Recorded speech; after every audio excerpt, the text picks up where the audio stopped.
Bem, hoje a gente vai mergulhar fundo no universo dos heróis anônimos do nosso corpo. Sabe, aqueles músculos que trabalham sem parar, 24 horas por dia sem que a gente nem se dê conta. Eles são literalmente os motores que nos mantêm vivos. Vamos começar com uma provocação. Pensa rápido. Qual é o músculo mais forte do corpo humano? A primeira coisa que vem à cabeça, talvez, seja o quadríceps, ou glúteo, músculos que levantam pesos enormes. Mas a resposta para essa pergunta talvez seja um pouco diferente do que se imagina. Pois é, a verdadeira força quando se trata de sustentar a vida não é sobre força bruta, não é sobre levantar o maior peso uma vez. É sobre ter uma resistência implacável, uma capacidade de continuar trabalhando sem nunca parar. E é aí que entram os nossos personagens principais de hoje, o músculo liso e o músculo cardíaco. Ok, vamos organizar as ideias. O nosso corpo tem basicamente 3 tipos de músculo. A gente conhece bem o músculo esquelético, certo? Aquele que a gente controla para andar, correr, levantar coisas. Mas o nosso foco hoje é nos especialistas involuntários. O músculo liso, que é o trabalhador incansável, e o músculo cardíaco, o nosso motor rítmico. Vamos começar pelo músculo liso. Dá para pensar nele como o grande maratonista do nosso corpo. Ele está lá nas paredes dos nossos órgãos internos, tipo nos intestinos, nos vasos sanguíneos, fazendo contrações lentas, super eficientes e, o mais impressionante, incrivelmente duradouras. E uma das características mais marcantes dele é o tamanho. Olha só essa comparação. As fibras do músculo liso são minúsculas se a gente compara com as do esquelético. Chegam a ser 30 vezes menores no diâmetro e centenas de vezes mais curtas.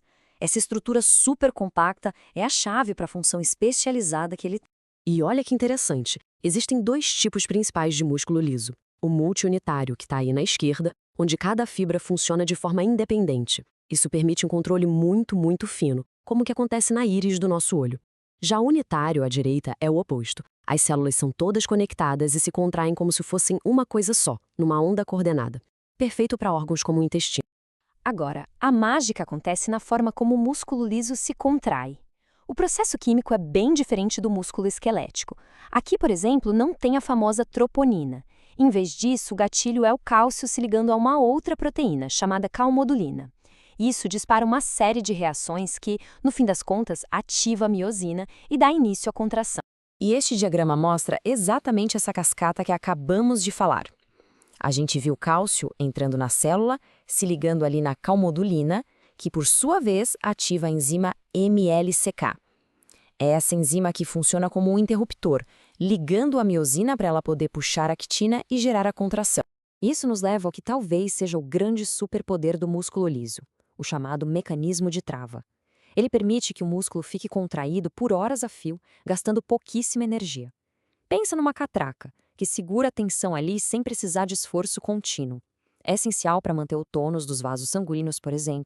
Certo. Agora vamos para o nosso segundo herói do dia, o músculo cardíaco. Se o liso é um maratonista, o cardíaco é o motor rítmico, um especialista projetado para fazer contrações poderosas, coordenadas e, o mais importante de tudo, ser absolutamente incansável durante a vida inteira.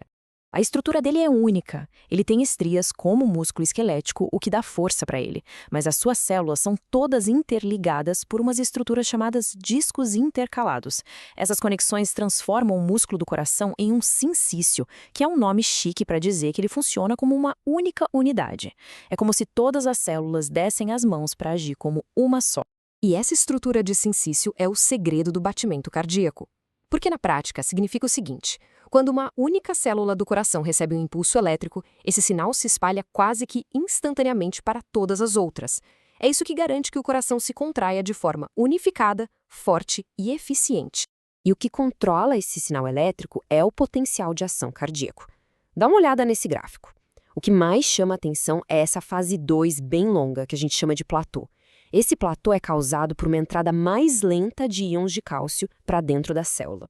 Mas por que esse platô é tão vital? Bom, primeiro, ele estica a duração da contração, o que dá tempo para o sangue ser bombeado direitinho. Segundo, e talvez o mais importante, ele cria um longo período de descanso, em que o músculo não pode ser estimulado de novo. Isso funciona como um sistema de segurança que impede que o coração entre em espasmo contínuo, uma tetania, o que seria fatal. Basicamente, o platô garante que o coração tenha sempre um ritmo de bater e relaxar. Ok, agora que a gente já entendeu as especialidades de cada um, vamos colocar os 3 tipos de músculo lado a lado.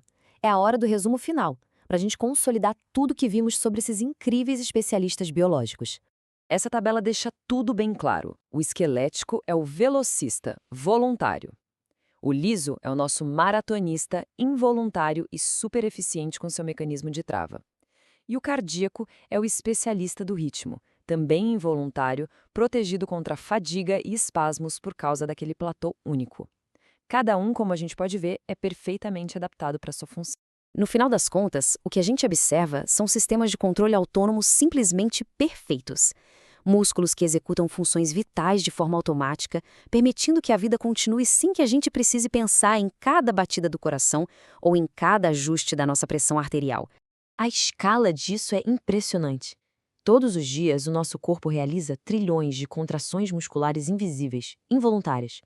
Desde o batimento do coração até a digestão, a regulação do fluxo de sangue em cada vaso. É uma automação biológica numa escala que é até difícil de imaginar. Isso nos deixa com uma reflexão, não é? Se o nosso próprio corpo opera com trilhões de ações automáticas perfeitamente coordenadas todos os dias, apenas para nos manter vivos, o que isso nos revela sobre a incrível e complexa automação que é a própria vida?